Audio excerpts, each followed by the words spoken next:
The first strand of light blinks across the street, green and gold like a held breath. Margaret watches from behind a curtain, fingers curled around the fabric's tired edge. Laughter drifts from the neighbor's yard, thin as frost and twice as sharp. Her own house stays desert quiet, a winter that refuses to end. She counts the bulbs outside, anything to drown the counting inside. The air smells of pine from someone else's wreath, clean and almost cruel. A car door slams, a dog barks. The world keeps arranging itself without her. She presses her palm to the cold pane, measuring its chill against her skin. Tonight is early November, but her calendar stopped years ago. She lets the curtain fall, and the dark settles like a coat dot in the hallway. The carpet remembers footsteps it no longer hears. Dust gathers in brave little constellations along the base. Silence rings louder than any hymn she once knew by heart. She moves carefully, as if the floor might shatter beneath memory. Every step is a negotiation with the past she hides from.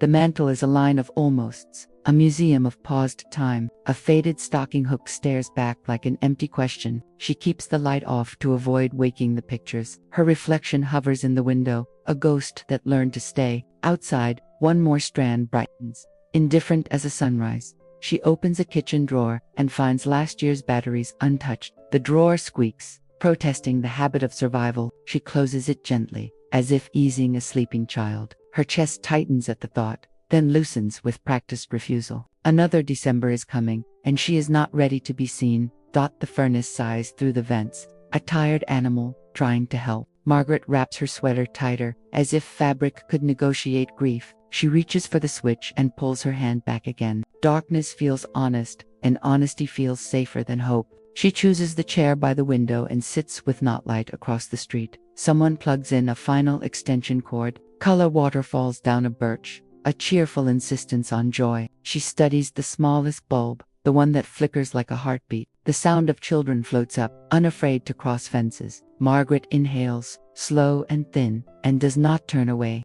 Morning makes the living room polite but not kind. Light noses past the blinds, sniffing for something alive. The air tastes like last night's tea and settled dust. Margaret stands before the mantel, inventorying what hurts. Her hands already know which frame to reach for. The portrait is heavier than glass should be. Evan is forever 22, sunlight on his shoulder. His smile holds the open road she never drove. Her thumb grazes the edge, and time flinches. She sets the frame down before it sets her down.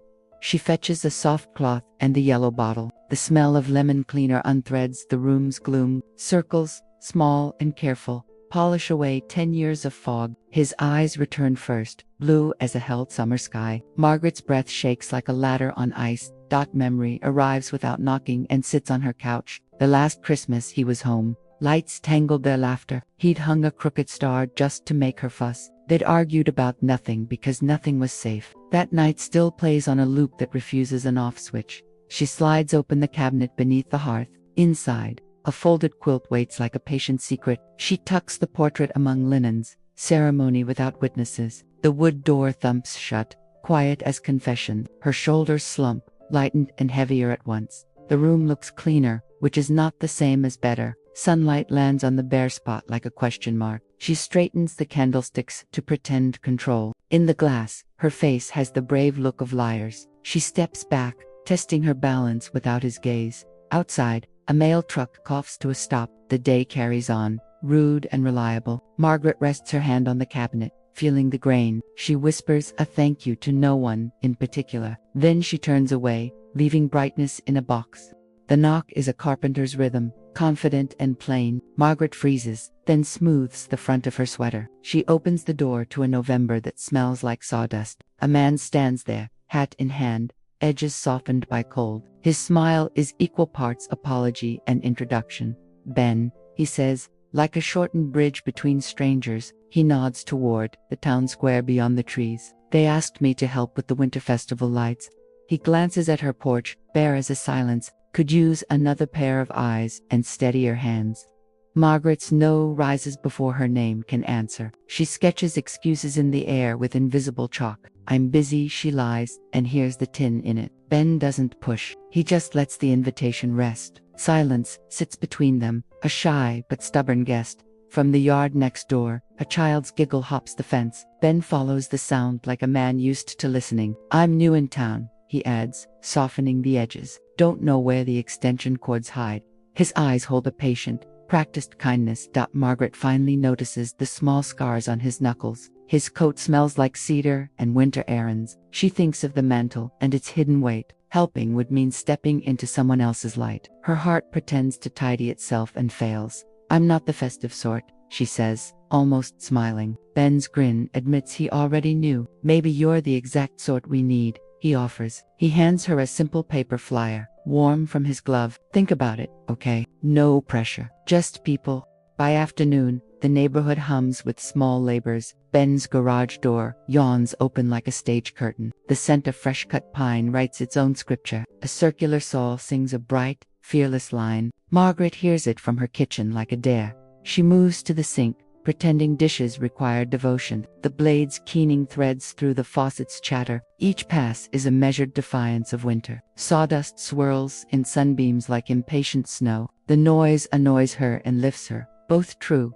She wipes the counter more times than it needs. Her mind edits the years to fit this present. He is building something that will hold light. She is holding something that refuses to be built. Between them lies a street and a decade of weather. Curiosity shakes sleep from its shoulders and stands up. She walks to the window with diplomatic caution. Ben guides the saw with quiet, practiced care. Offcuts drop like punctuation at the end of a sentence. He pauses, removes his glove, and flexes tenderness. He lifts a finished lantern, square and simple. Its edges meet with clean, honest lines. He turns it in his hands, as if testing a story. Across distance, Margaret feels the weight of intention. She forgets to breathe until the saw starts again. The afternoon dims into a thoughtful blue. Hammers trade gossip with the cooling air. Her kettle clicks off, unnoticed on the stove. The saw finally rests, the silence almost ringing. Margaret stays at the window, longer than planned. Night leans in, bringing a first thin frost. Ben flips a switch, and one lantern glows. It is not bright, only steady and loyal. She stands, very still, letting the smallness matter. For a moment, the day does not win or lose. Morning arrives with breath on the glass and quiet streets. Margaret steps onto the porch, gathering her cardigan close. There, on the top step, sits a plain glass jar. Inside, a tea candle waits, shy as a secret. A folded note smiles up, written in careful crayon.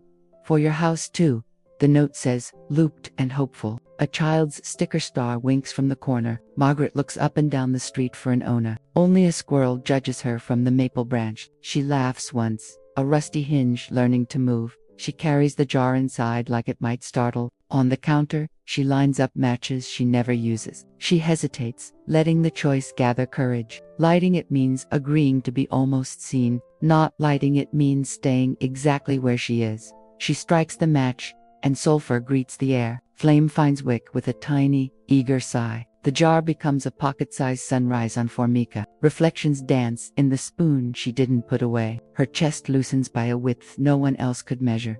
She places the jar on the windowsill facing the street. The light is small, but it votes for morning. For the first time in years, her house speaks softly. It says, "I am not gone, I am trying." The admission is both mercy and tremor. Outside, a gust tests the seams of November. The candle wavers and then steadies again. Margaret watches and copies it without meaning to. Something in her aligns one notch toward open. Still, a shadow hangs back, waiting its turn.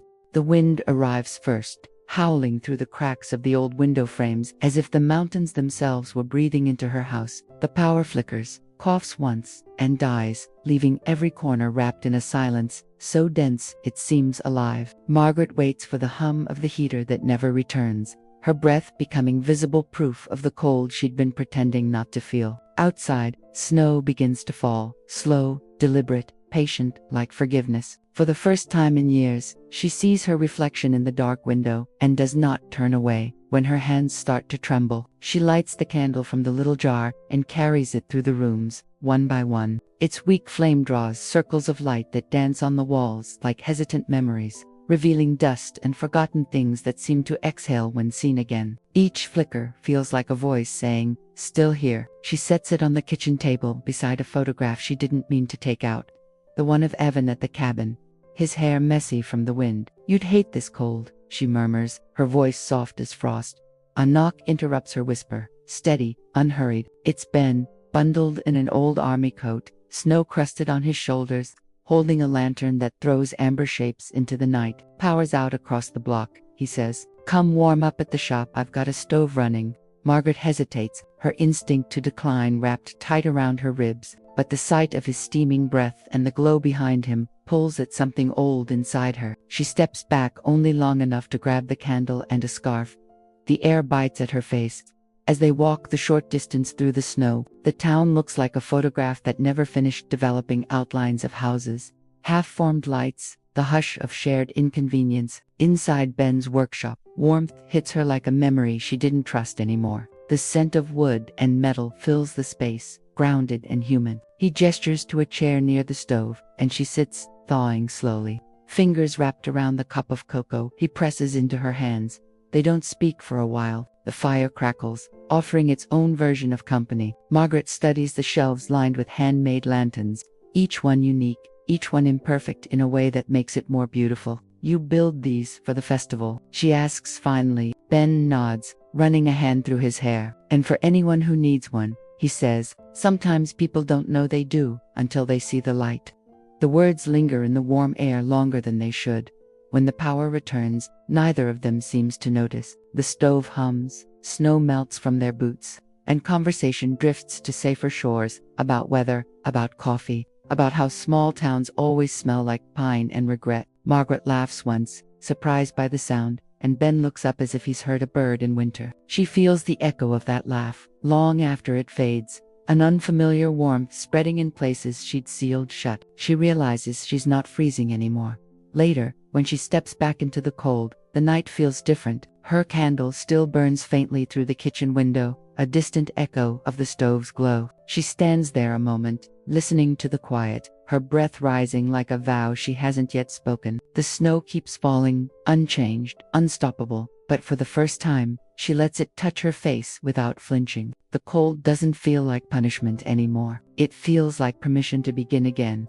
The wind arrives first, howling through the cracks of the old window frames as if the mountains themselves were breathing into her house. The power flickers, coughs once, and dies, leaving every corner wrapped in a silence so dense it seems alive. Margaret waits for the hum of the heater that never returns, her breath becoming visible proof of the cold she'd been pretending not to feel. Outside, snow begins to fall, slow, deliberate, patient, like forgiveness. For the first time in years, she sees her reflection in the dark window and does not turn away. When her hands start to tremble, she lights the candle from the little jar and carries it through the rooms, one by one. Its weak flame draws circles of light that dance on the walls like hesitant memories, revealing dust and forgotten things that seem to exhale when seen again. Each flicker feels like a voice saying, "Still here." She sets it on the kitchen table beside a photograph she didn't mean to take out.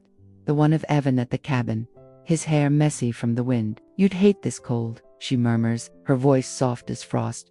A knock interrupts her whisper, steady, unhurried. It's Ben, bundled in an old army coat, snow crusted on his shoulders, holding a lantern that throws amber shapes into the night. "Power's out across the block," he says. "Come warm up at the shop, I've got a stove running." Margaret hesitates, her instinct to decline wrapped tight around her ribs, but the sight of his steaming breath and the glow behind him pulls at something old inside her. She steps back only long enough to grab the candle and a scarf. The air bites at her face. As they walk the short distance through the snow, the town looks like a photograph that never finished developing outlines of houses, half-formed lights, the hush of shared inconvenience. Inside Ben's workshop, warmth hits her like a memory she didn't trust anymore. The scent of wood and metal fills the space, grounded and human. He gestures to a chair near the stove, and she sits, thawing slowly. Fingers wrapped around the cup of cocoa, he presses into her hands. They don't speak for a while. The fire crackles, offering its own version of company. Margaret studies the shelves lined with handmade lanterns, each one unique, each one imperfect in a way that makes it more beautiful. "You build these for the festival?" she asks finally. Ben nods, running a hand through his hair. "And for anyone who needs one," he says. "Sometimes people don't know they do until they see the light." The words linger in the warm air longer than they should. When the power returns, neither of them seems to notice. The stove hums, snow melts from their boots, and conversation drifts to safer shores, about weather, about coffee, about how small towns always smell like pine and regret. Margaret laughs once, surprised by the sound, and Ben looks up as if he's heard a bird in winter. She feels the echo of that laugh, long after it fades, an unfamiliar warmth spreading in places she'd sealed shut. She realizes she's not freezing anymore. Later, when she steps back into the cold, the night feels different. Her candle still burns faintly through the kitchen window, a distant echo of the stove's glow. She stands there a moment, listening to the quiet, her breath rising like a vow she hasn't yet spoken. The snow keeps falling, unchanged, unstoppable, but for the first time, she lets it touch her face without flinching. The cold doesn't feel like punishment anymore. It feels like permission to begin again. By the next morning, the town square has transformed into a small miracle of effort and imperfection. Strings of lights coil across ladders and posts, paper stars dangle like promises, and the air rings with the clatter of hammers mixed with laughter. Margaret stands at the edge of it all, holding a box of bulbs Ben insisted she help sort, feeling like an intruder in someone else's joy. The sun finds her face anyway, uninvited but gentle, and she doesn't step back. Ben works a few yards away, sleeves rolled up, hands moving with the calm precision of a man who understands how things fit together. He waves when he notices her watching, a small gesture that lands heavier than it should. Margaret looks down at the tangled lights in her hands, green, white, red, and for a moment her vision blurs, as if each wire carries a decade she never untangled. She blinks hard and begins the work, one knot at a time, letting the repetition steady her breath. Around her, the volunteers move like a well-rehearsed orchestra of small kindnesses. Teenagers string garlands between lamps. An old woman hums carols off-key while pouring cocoa for everyone who passes. Margaret catches fragments of their laughter, the kind that heals even those who aren't part of it. Ben joins her, his presence quiet but grounding, and together they hang the first string of lights on the gazebo. "They're uneven," she says, trying not to smile. "So are we," he replies, as dusk settles. The first trial run of the lights begins. The bulbs blink uncertainly, then flare to life all at once, flooding the square with a sudden breath-stealing glow. Gasps ripple through the crowd, and Margaret feels it, the shock of beauty, the ache of what once was, and the smallest flicker of belonging. She presses her hands together, not to pray, but to keep them from trembling. The world looks briefly magical, and she forgets how to guard against it. Someone nearby plays an old record through a tinny speaker, a slow swing melody that reminds her of the dances she used to watch Evan invent in the kitchen. She closes her eyes, swaying just enough to remember without breaking. When she opens them, Ben is watching her with quiet understanding, the kind that doesn't demand anything, only witnesses. She looks away, cheeks warm from more than the cold. The song ends, leaving the lights to hum their own soft rhythm. Later, as the crowd disperses, Margaret lingers under the gazebo. The bulbs buzz faintly above her, and in their hum, she hears both distance and return. Ben hands her a thermos of tea before packing up his tools. "You did good today," he says, not as praise, but as truth. She starts to deny it, then just nods. "It's been a long time since I built anything," she admits. "Then maybe you just remembered how," he says, and the words land somewhere she can't quite name. When she walks home, the square still glows behind her, reflected in puddles of melting snow. The light follows her down the street like an unspoken escort. Inside her chest, something unfamiliar stirs, a pulse that feels like possibility. The night smells of cinnamon, wood smoke, and change. And for the first time in 10 years, she doesn't hurry back to her darkness. She lets the light come with her. The box is smaller than she remembers, tucked in the closet behind winter coats that no longer fit. She finds it while searching for an old scarf, the kind Evan used to steal before running out into the snow. The cardboard is soft at the corners, the tape yellowed by time. Her fingers hover above it, trembling with the weight of unopened years. She knows what it holds, and still, her breath catches when she lifts the lid. Inside, a neat stack of envelopes rests like sleeping birds. His handwriting stares back at her, slanted, alive, careless in the way of someone who believed there'd be time to write again. The first one is dated December 14th, 2013, 10 days before the phone call. Margaret sinks into the floor beside the bed, the box in her lap, the world suddenly too quiet. When she opens the first letter, her throat burns before the words even start. He writes about the smell of rain on sand, about a stray dog that followed his unit, about missing the sound of her humming while cooking. His sentences stumble with youth and courage, stitched together by longing. "If I ever forget what home feels like," he wrote, "remind me that you are its light." The paper smells faintly of dust and metal, but beneath it, there's something warmer, something that refuses to die. Margaret's tears fall before she can stop them. She reads until her vision blurs, until words turn into waves that crash and soften at her feet. With each letter, she feels his voice threading through her, not as loss, but as presence. Some lines make her laugh, small and sudden. Others crush her chest until she can't breathe. Yet through it all, she realizes something she never dared admit. He hadn't left her empty.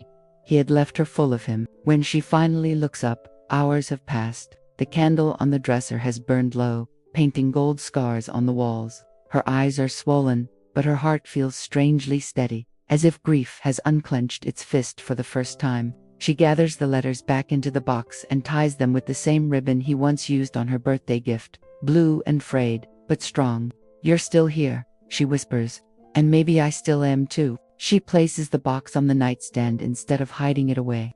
The room feels different now, not lighter, but clearer, like a storm that has finally finished speaking.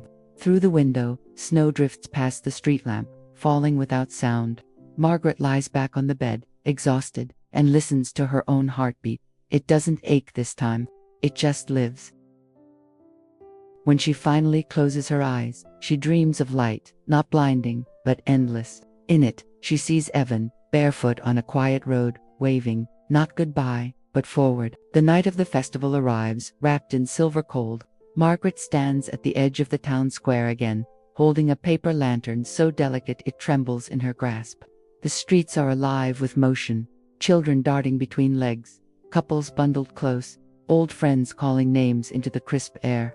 The lanterns begin to rise one by one, glowing soft as breath, carrying every name, every hope, every ghost the town still remembers. Ben finds her among the crowd, offering a nod that feels like gratitude disguised as greeting. "Yours ready?" he asks. She nods, adjusting the string tied around her wrist. Her lantern bears Evan's initials written small, almost hidden. She'd written them with a shaking hand that morning, unsure if she was allowed to honor him in public again. Now, under this sea of light, she feels no shame, just love, raw and steady. Music spills from a small brass band near the fountain, a slow waltz that seems older than the town itself. People begin to walk, lanterns swaying like constellations at arm's length. Margaret joins them, her breath mingling with the rhythm of footsteps on snow. Around her, strangers smile through tears, carrying their own invisible weights. The air hums with something larger than words, something like healing. She feels it pulse through her chest, fragile, but real. When her lantern lifts from her hands, rising into the cold night sky, she almost reaches out to hold it back, but she lets it go. It floats upward, slow and uncertain, then steadier, joining the hundreds already above. For a moment, the town glows brighter than the stars. Margaret tilts her head, following the light until it blurs, until it's just one among many. A strange peace seeps through her bones, the kind that doesn't erase pain, but teaches it how to breathe. Ben watches her quietly, arms folded, eyes reflecting the sky. "He'd be proud," he says softly. She doesn't answer, only nods, because words would ruin what silence is doing so beautifully. Instead, she looks up again, and for the first time in years, she allows herself to imagine her son not as gone, but as everywhere. The thought doesn't shatter her. It holds her together. When the parade ends, and people start drifting home, Margaret stays a while longer. The lanterns become small, glowing dots in the distance, then disappear. The night feels gentler now, the air softer, as if the whole town has exhaled. Ben stands beside her without speaking, and together they listen to the quiet. Snow crunches beneath their boots, and the sound feels like music. On the walk home, the streetlights seem less harsh, and the darkness less heavy. Margaret looks at her empty hands and realizes they don't feel empty at all. The warmth that follows her isn't from the festival fires. It's from something that has begun to burn inside. And though she doesn't yet know where this road leads, she feels ready to walk it. That night, her home greets her with silence again. But it's a different silence, not heavy, not hostile, just waiting. Margaret stands in the doorway, the cold clinging to her coat, her hair dusted with snow. The windows reflect her lantern-lit face, and for a second, she sees both versions of herself at once, the woman who hid from the world and the one who just walked through it. She exhales, a long, uneven breath that sounds a little like courage. She walks through the living room, touching the back of each chair as she passes, grounding herself in small familiar things. The candle from the child's jar still sits on the sill, burned almost to the end, its light faint but stubborn. She sits beside it, letting her hand hover above the warmth. "You're still fighting," she whispers to the flame.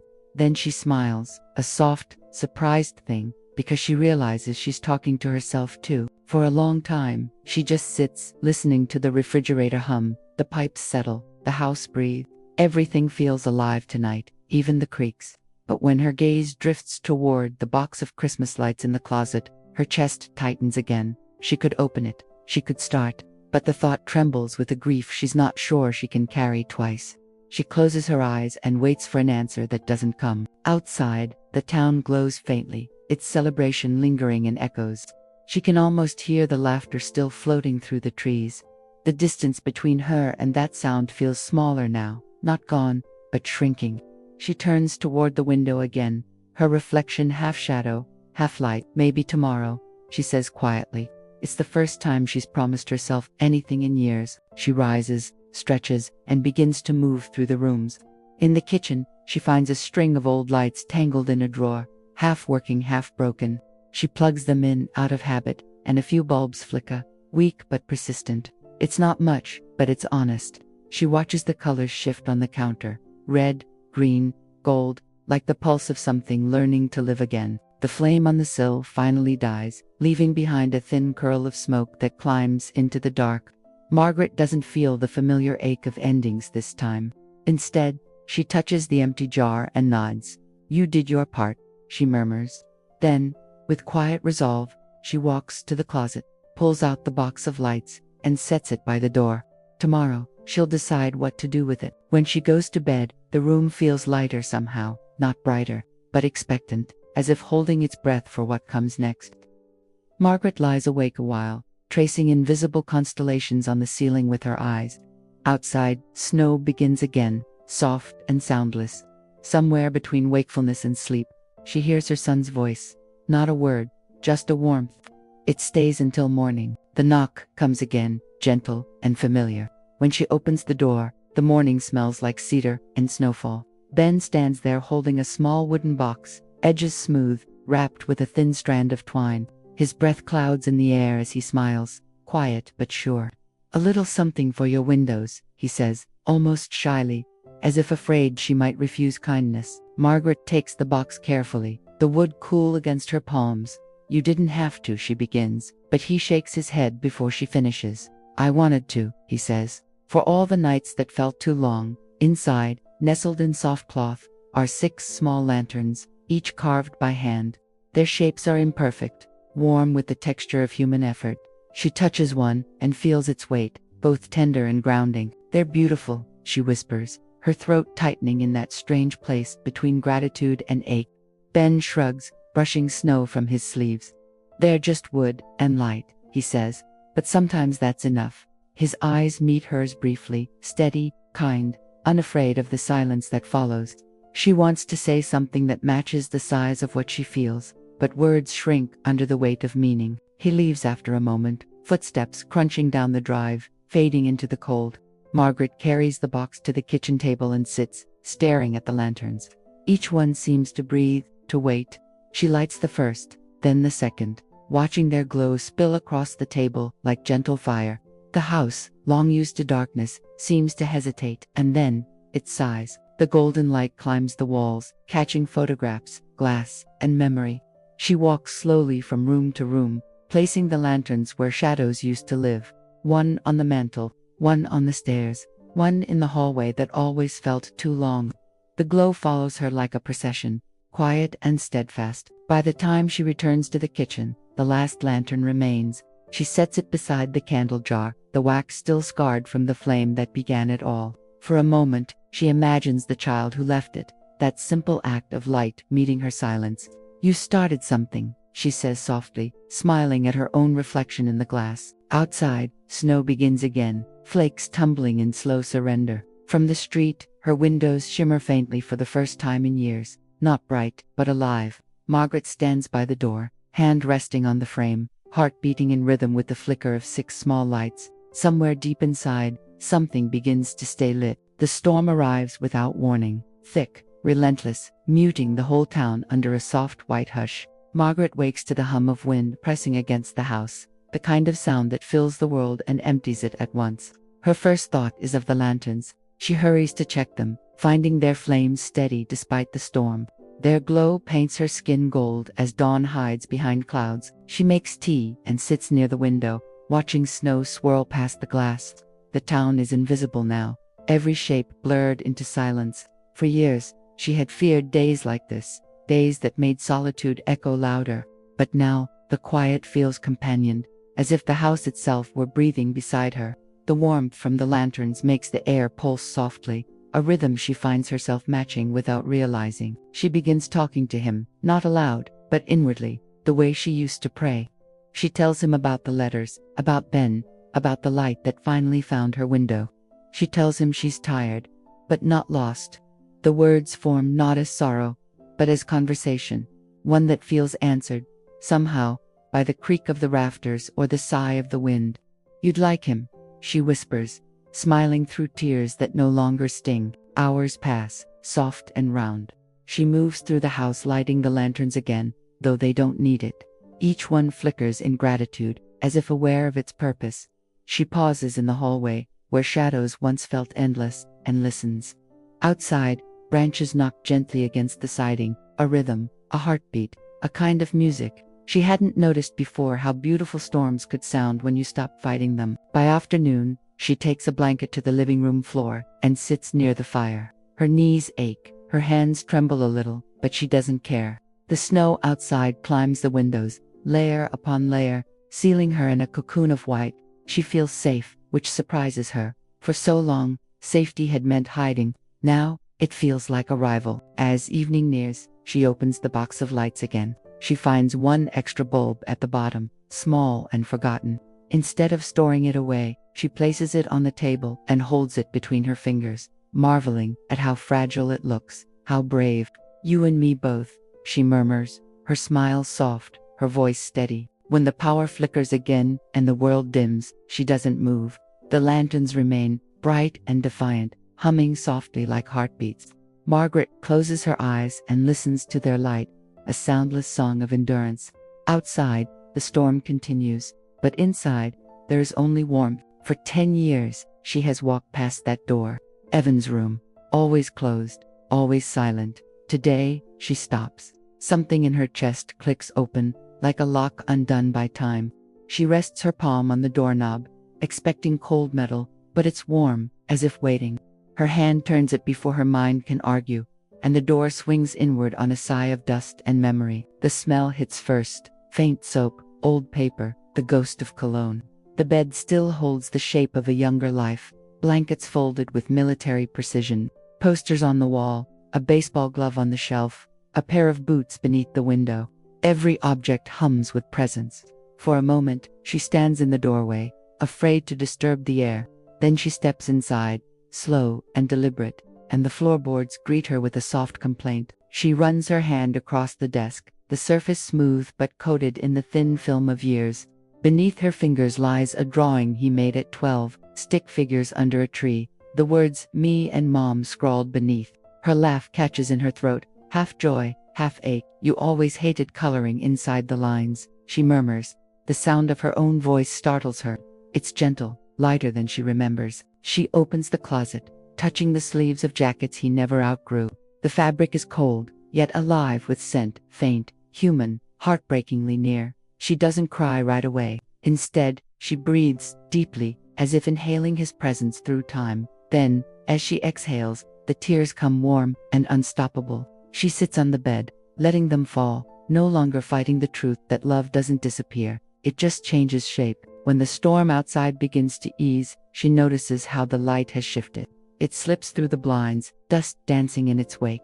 She retrieves one of Ben's lanterns and sets it on the desk, lighting it with careful hands. The flame fills the room, golden and kind, touching the corners that have waited so long for warmth. It feels like a homecoming. She stays there for hours, saying nothing, doing nothing, simply existing in the same air as memory. Grief and gratitude twine together until they are indistinguishable. When she finally stands, her knees ache, but her heart feels lighter. She leaves the lantern burning, its glow spilling into the hallway. The open door looks different now, less like an end, more like a beginning. As she walks away, she doesn't close it. The air behind her hums softly, as if someone whispered thank you. And for the first time, she believes she heard it. The morning after the storm is startlingly clear. The world outside glitters with a brightness that hurts her eyes, a sea of snow catching every ounce of sun. Margaret stands at the window, coffee warming her hands, staring at her reflection caught between two worlds, the inside and the out, the past and the possible. Today, she decides, the house will shine again. She begins slowly, untangling cords that have slept in boxes for a decade. Each knot feels like an argument with herself, and she wins one by one. The living room fills with soft music from an old radio she finally dares to turn on. Its static blends with her laughter when the first string of lights sputters and then glows. Still works, she says to no one, smiling wide, the sound of her own joy surprising her. By afternoon, the yard transforms under her hands. She hangs lights along the porch rail, winds them through the maple tree, drapes them across the windows. Ben arrives halfway through, carrying a ladder and that same quiet grin. Couldn't let you have all the glory, he says, setting to work without being asked. Together, they move in rhythm, wordless, warm, efficient, alive. When dusk arrives, they stand side by side in the snow, facing the house. Every light waits, unlit, the air thick with anticipation. You ready? Ben asks. Margaret nods, the switch trembling slightly in her hand. She flips it. In an instant, the darkness dissolves. The house explodes in color, gold, green, red, reflections dancing across snow like small miracles. The town, catching the glow, begins to gather. People stop to look. Neighbors whisper her name, not in pity, but in awe. Children point, clapping mittened hands. Someone begins to sing, off-key and earnest. Margaret covers her mouth, overwhelmed, as tears blur the brightness.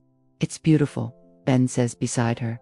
It's alive, she answers, and in that moment, she believes it. As night deepens, the lights grow softer, the crowd drifts away, and only the two of them remain.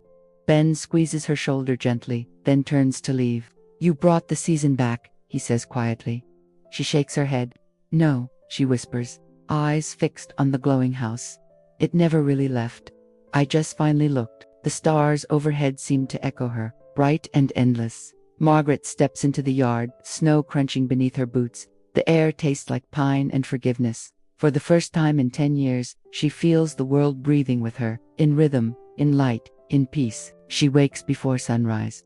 The world outside is hushed and glowing, every roof and branch coated in silver. Through the frosted window, her house still gleams, lights humming softly, brave against the pale morning. Margaret wraps herself in a shawl and steps outside, breath pluming in clouds, eyes full of wonder. The cold kisses her cheeks, but it no longer hurts. The street is empty except for the prints of last night's visitors, frozen stories pressed into snow. She follows them to the gate, pausing to look back at her home. Every window flickers with gentle light, each one carrying a piece of her that chose to stay. She thinks of Evan, of Ben, of the child's candle that started it all. Everything feels connected, woven through by invisible hands. She kneels, scoops a handful of snow, and lets it melt in her palm. The water runs down her wrist, a small baptism. Thank you, she whispers to the air, the light, the love that refused to vanish.